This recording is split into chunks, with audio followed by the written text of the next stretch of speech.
Assalamualaikum warahmatullahi wabarakatuh. Apa kabar ayah bunda? Semoga senantiasa sehat dan dalam lindungan Allah Subhanahu wa Ta'ala. Amin ya Rabbal Alamin.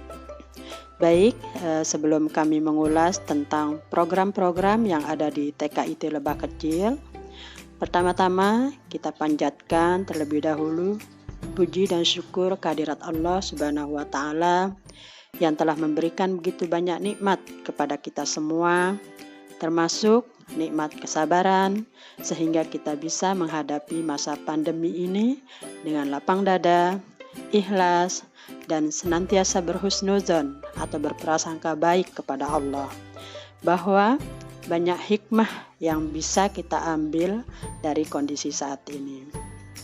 Kemudian kedua kalinya, salawat serta salam tidak lupa pula kita haturkan atas suri tauladan kita, Nabi Muhammad Sallallahu Alaihi Wasallam, beserta keluarga beliau, sahabat-sahabat beliau, dan umat beliau hingga yaumil akhir.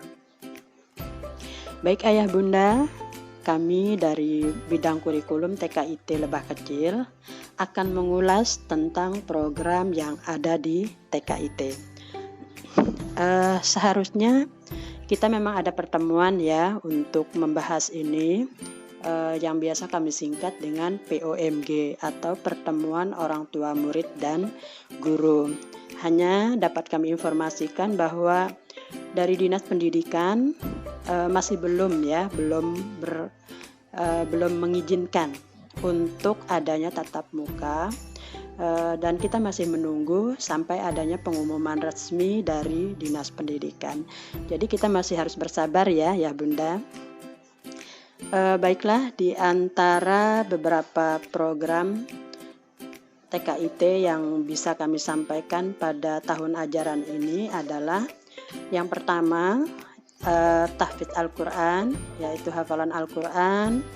Yang kedua sholat duha. Yang ketiga storytelling atau berkisah.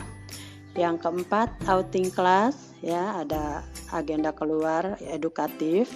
Kemudian yang kelima life skill atau bagaimana memberikan kemampuan dasar ya, keterampilan dasar bagi anak-anak kita.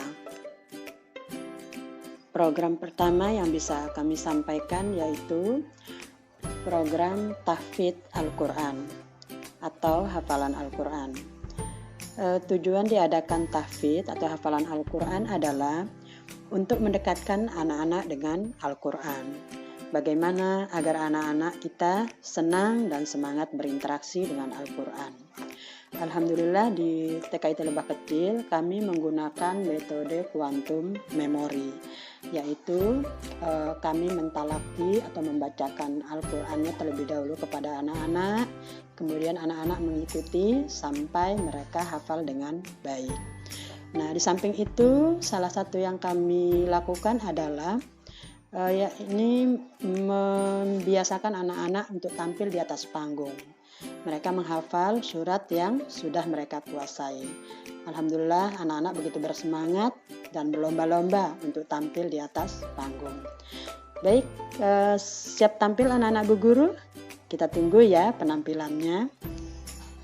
Selanjutnya program kedua adalah sholat duha. Teringat kata pepatah mengatakan bahwa belajar di waktu kecil bagai mengukir di atas batu, dan belajar di waktu dewasa bagai mengukir di atas air. Jadi harapan kami dengan mengenalkan sholat duha kepada anak-anak, dan ini kami jadikan sebagai pembiasaan ya bunda. Harapan kami bagaimana anak-anak mengenal tentang sholat. Namun sebelum itu kami kenalkan juga mereka dengan berwudu ya, supaya mereka tahu bahwa sebelum sholat mereka perlu bersuci terlebih dahulu. Nah, sehingga mereka tahu urutannya, wudu dahulu baru kemudian sholat. Dan alhamdulillah tidak jarang ya orang tua bercerita ketika suara azan berkumandang, alhamdulillah anak-anak kita selalu mengingatkan dirinya sendiri, bahkan orang-orang di sekitarnya, bahwa ketika azan berkumandang sudah masuk waktunya untuk sholat. Jadi harapannya semoga mereka selalu ingat ya, dengan apa yang dibiasakan di sekolah itu mereka selalu bawa ya, baik itu di sekolah, di rumah atau dimanapun. Mereka tahu bahwa kewajiban seorang muslim itu adalah selalu untuk melaksanakan sholat.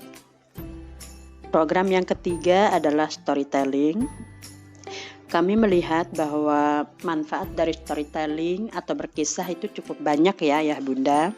Di antaranya yaitu bisa menciptakan suasana senang pada anak, mengembangkan imajinasi, menambah pengalaman baru, kemudian mengembangkan wawasan, melatih daya tangkap dan daya konsentrasi, melatih daya pikir dan fantasi anak, dan yang sangat penting sekali adalah juga bisa menanamkan nilai-nilai budi pekerti kepada anak. Jadi yang pernah kami pelajari bahwa ketika kita ingin merubah anak ya, baik itu kemampuan daya pikirnya atau mungkin budi pekertinya, maka banyak-banyaklah kita bercerita atau berkisah kepada anak-anak kita. Nah, kemudian di Lebah Kecil sendiri untuk program ini, selain Bu Guru juga merutinkan bercerita, bahkan bagaimana kita juga menstimulasi anak-anak juga bercerita kepada teman-temannya. Kami juga mengundang ya pendongeng atau yang mampu berkisah ya, yaitu dari luar ya. Jadi kami juga tidak jarang kedatangan tamu yang bisa memberikan pengalaman baru kepada anak-anak kita untuk berkisah. Program selanjutnya yang keempat adalah outing class.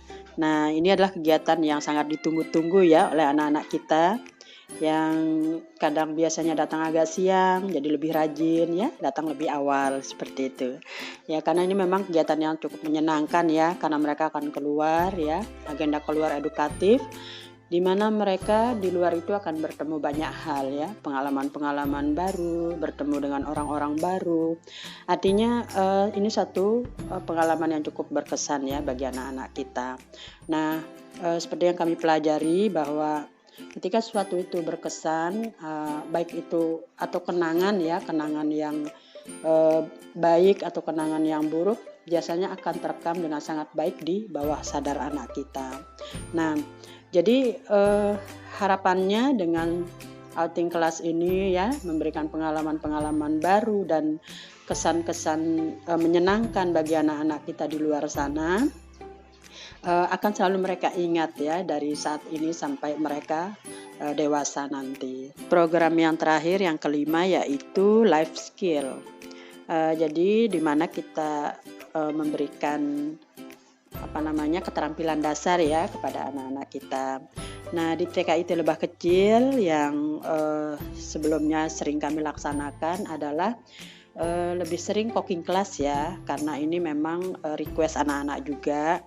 Mungkin karena mereka memang sering berinteraksi dengan kondisi di rumah ya, dengan mamahnya, dengan dapur, sehingga mereka minta juga bagaimana diajarkan tentang misalnya bagaimana membuat teh sendiri, sirup sendiri ya, susu, atau mungkin bisa membuat makanan-makanan ringan yang mampu untuk mereka lakukan. Nah, jadi harapannya ya Bunda, dengan memberikan keterampilan dasar ini, mudah-mudahan anak-anak kita bisa ya membantu, baik membantu dirinya sendiri maupun membantu ayah bunda yang ada di rumah.